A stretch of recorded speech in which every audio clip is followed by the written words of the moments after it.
I could really use a change of scenery. Yeah. Everybody smoking all the greenery. Yeah. Clothes to match 'cause they were handed down to me. But I'm still fly, I know. What's good, everybody? It's your boy Onyx here, Going Full Nerd. And, you know, Pacific Rim, the Black. I mean, I'm going to say I got mixed feelings. I mean, you know, Netflix is doubling down on their anime offerings, and I was able to check out Pacific Rim, the Black. Okay. You know, just saying the Black, you know, it just does, it feels funny to me. But anyway, Pacific Rim was a movie I enjoyed way back in 2013.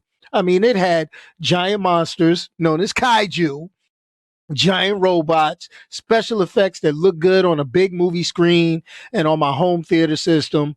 And they followed it up. It had a sequel, you know, Pacific Rim, Uprising. Okay. The sequel, I dare say it, if you're looking for an Oscar winning performance by the actors in this story, don't. You know, this is the type of nonstop action and mindless fun you need to pass time on the weekend. I mean, Pacific Rim had Idris Elba. Pacific Rim Uprising had John Boyega. You know, they saved the world from the giant monsters and all this other good stuff. You know, awesome. All right.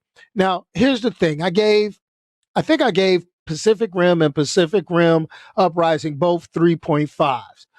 But here's the thing. We got an anime.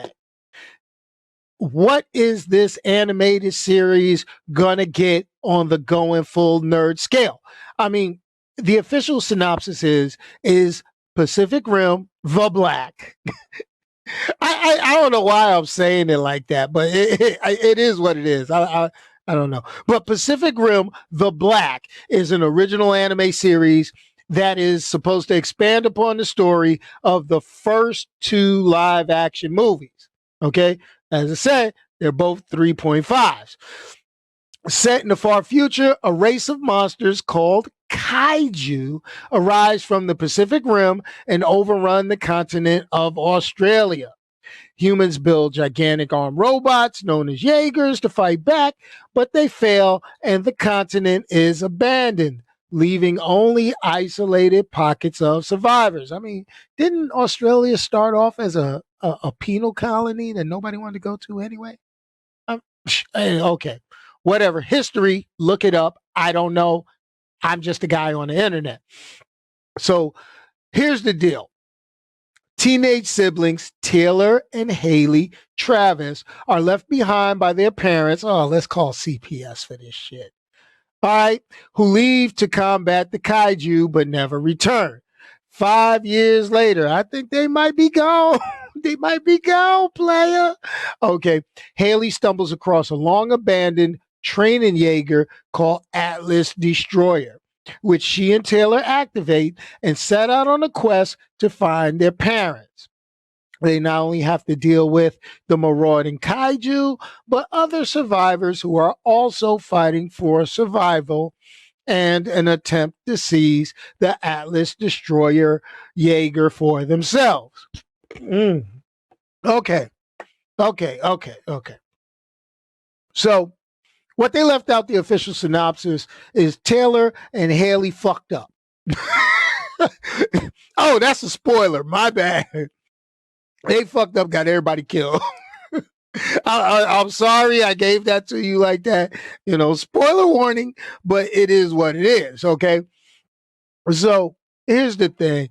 The kaiju, or the giant monsters from Pacific Rim, they're not your typical giant monsters from the movies.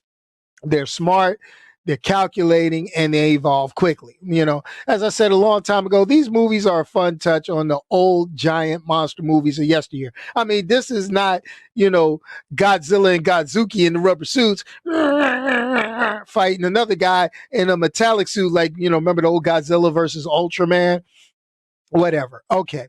The story elements in this animated feature, though, they don't flow perfectly, but at least the story's able to be followed. Even the little pieces that they're adding and sprinkling along the way, it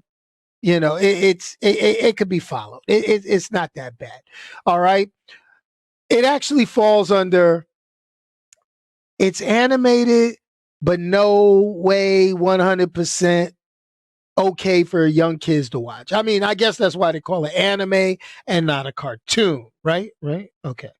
All right. The characters itself, they're one dimensional in my opinion. They're actually pretty predictable. Pretty goofy in some instances. They killed off a couple that I was surprised they killed off, but it made the story move forward. Okay.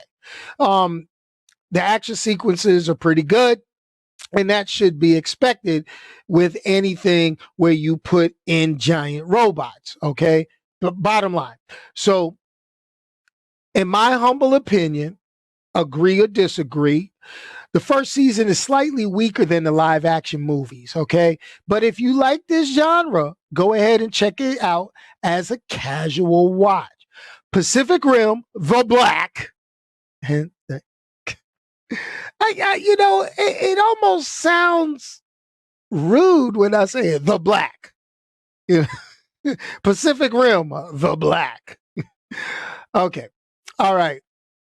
It is what it is. I mean, it's a 3 out of 5 on the GoingFullNerd scale of watchability. And there's a few other streaming choices that are out now that will definitely beat this out before you get the Pacific Rim the Black.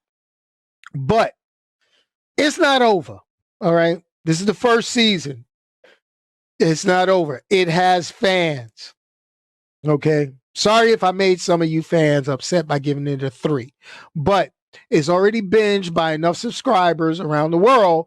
They will be delighted to learn it has already been renewed for a second season by Netflix. So Pacific Rim, The Black. The Black. Oh, Pacific Rim, The Black. Hey, it is what it is. If you like the Pacific Rim universe, go ahead, check it out. Peep it out. You'll get this season and you'll probably get another season. Don't know about it making a third. Don't quote me. But, good for some mindless action. Fit it into your streaming and watch schedule. That's your boy Onyx. Remember, if you can't say anything nice, don't say anything at all. Send it to me. Let me say it. Like, share, subscribe. Memberships are open. Peace, y'all. And I'm out of here. Pacific Rim, The Black.